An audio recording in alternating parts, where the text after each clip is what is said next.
I believe this is probably one of the most important proposals that he has on his particular website. Today we're going to talk about data property rights. The corporate tax rate's not right. Well, the corporate tax rate's not zero. I mean, they're playing a lot of games to make it zero. And Amazon's employing a lot of people, but it's also closing 30% of America's stores and malls. Hello, welcome. Once again, this is, and I welcome you to, the Andrew Yang Policy Series. As you know, I'm your host, Rashid Hill, and I'll be talking about a very interesting topic today, something that Andrew Yang has found it indicative of each individual to be party to this particular proposal. I believe this is probably one of the most important proposals that he has on his particular website. Today we're going to talk about data property rights. Now, data property rights, what is that? Well, data is the oil of the 21st century. How many of you have heard that? Because Andrew Yang says it all the time. When he talks about the many different avenues out there, the social media companies that are using our data and benefiting and profiting off of it, and we're not getting anything from it. So when he asked the question, did anybody get their data checked? Nobody got their data checked. Why? Because Amazon, Google, Facebook, Twitter, all the social media outlets are keeping that and profiting off of it. But why shouldn't we, as the ones that create and develop that material, be the ones that keep that intellectual property, keep the rights to it, and then on top of it, get a freedom dividend or a tech check every time that information is spread, because we have to allow it to be spread.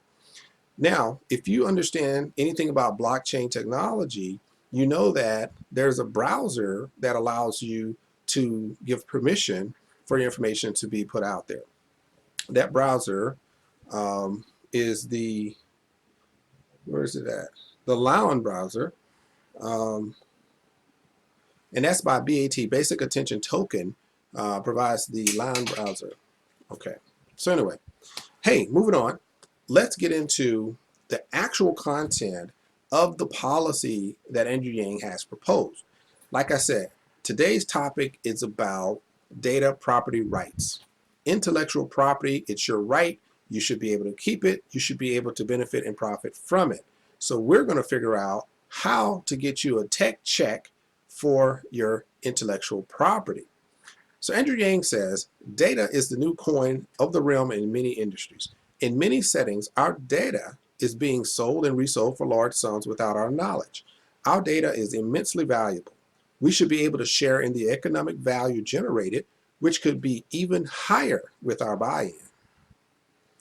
Each of us generates a significant amount of data each day during the normal course of our activities. Our phones and computers track our movement and actions, while our browsers and websites track our online activities.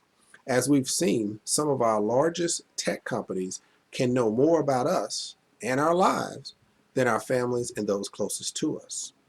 That's crazy. As of now, that data is owned by the people who collect it, and they're allowed to do anything they want with it. They've sold it, used it to target us with advertisements, and have analyzed the vast quantity of data to draw conclusions on whole populations, allowing them to monetize it.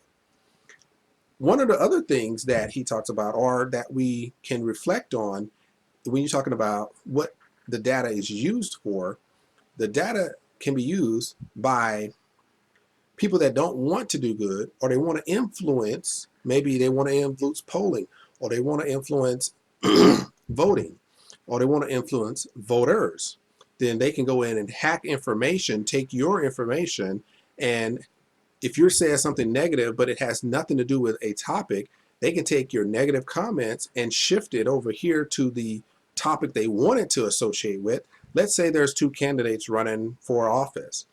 Then the hacker goes in, takes your information that you said something negative about some food, but then they take your comments and add that to another, I don't know, 10,000 different comments, because they've aggregated the data and they have some type of bot running in the background, and they pull that information.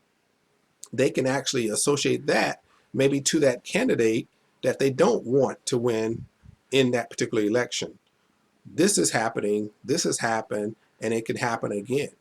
So we want to make sure that one, either there's a system in place that helps us to retain our intellectual property, and one thing. Two, if we have data that's out there on social media, then we have to sign away our rights to that information for it to be used in any way, shape, or form. So there are ways to protect your data. Blockchain technology has given us a way to protect data, and you have to have permission in order to use that data if you actually sign up and understand that particular technology. So I'll talk about that a little later, but that is very important. And there are so many avenues and so many companies out there that have provided a low cost and a very ingenious way that we can protect our data.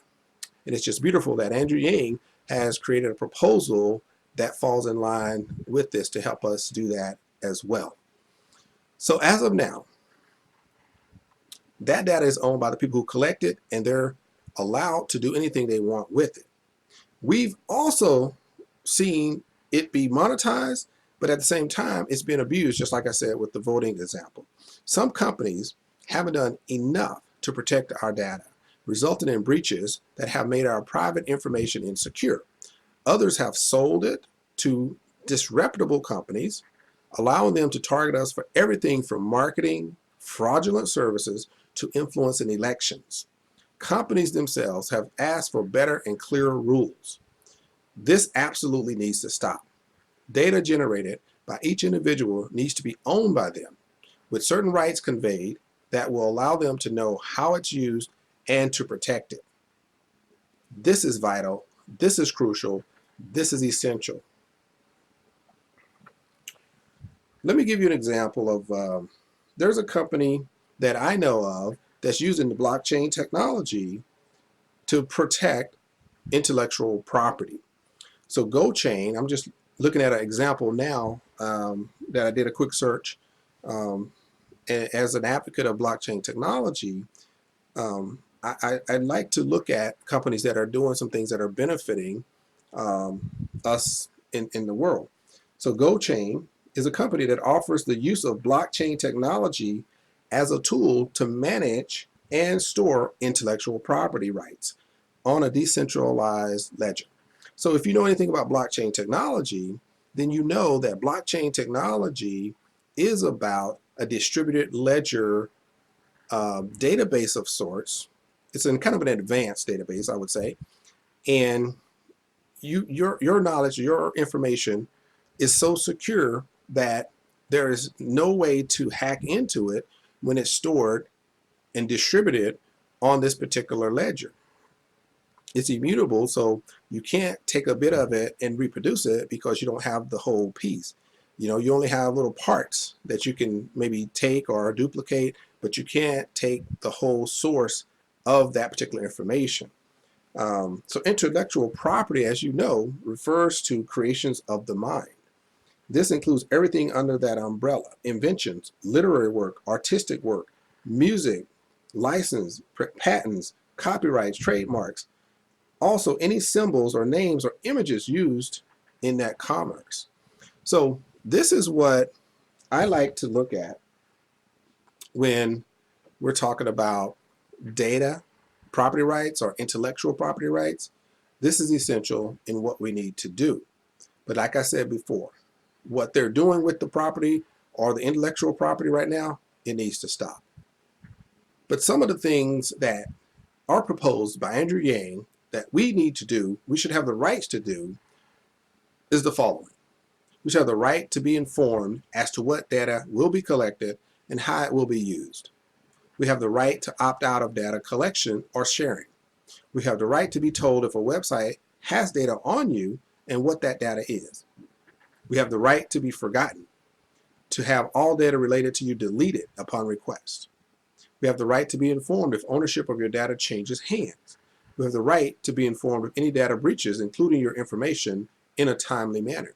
We have the right to download all data in a standardized format to port to another platform. So consent should be informed and active. Companies are responsible for ensuring that they collect a positive opt-in from each user before collecting any data. And this opt-in should be accompanied by a clear and easy to understand statement about what data is being collected and how is it going to be used.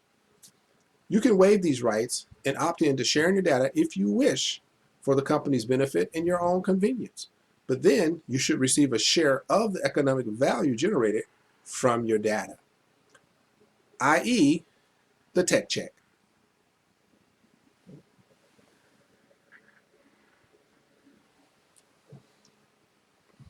So what goals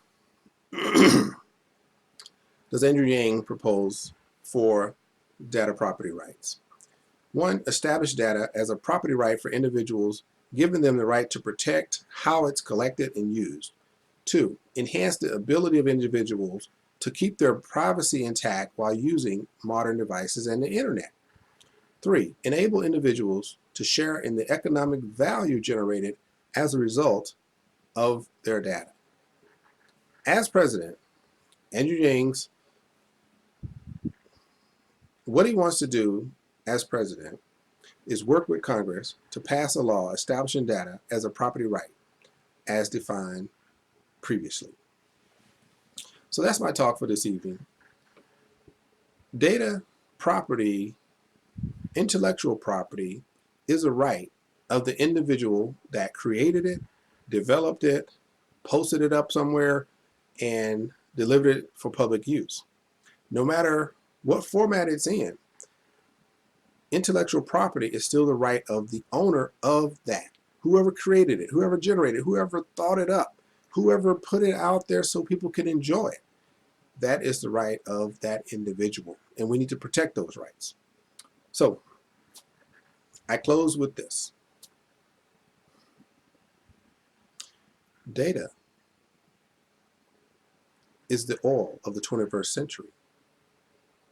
How many of you would like to get your cut of that particular data benefit? This is what Andrew Yang is proposing through the Freedom Dividend. Here's one way of paying for that through utilizing your particular data, your information, your intellectual property that's put out there on social media, and giving the tech companies some type of tax, some type of additional way to pull those funds from that particular company, be it Amazon, be it Google, be it Facebook, LinkedIn, Twitter, and so on and so forth. I believe this is the right way to go. This is the best thing to do, and we should definitely get on board so that we can all benefit from all the data and intellectual property that we've left on the table. I'm your host, Rashid Hill. It's been a pleasure to take this time and speak to you about Andrew Yang policies on my Andrew Yang policy series here on my channel. I invite you to come back, take a look at the next video. And like I said before, we'll be talking about the different policies that Andrew Yang has proposed on his particular website, yang2020.com. The corporate tax rate's not right. Well, the corporate tax rate's not zero. I mean, they're playing a lot of games to make it zero. And Amazon's employing a lot of people, but it's also closing 30% of America's stores and malls. And think about how many people work in those stores and malls. We're talking about hundreds of thousands, maybe millions of Americans. Right. And so if Amazon's trumpeting, it's like, hey, look, our fulfillment center employs 10,000 people. Oh, yeah, it does. But the malls that you closed employed 100,000 people.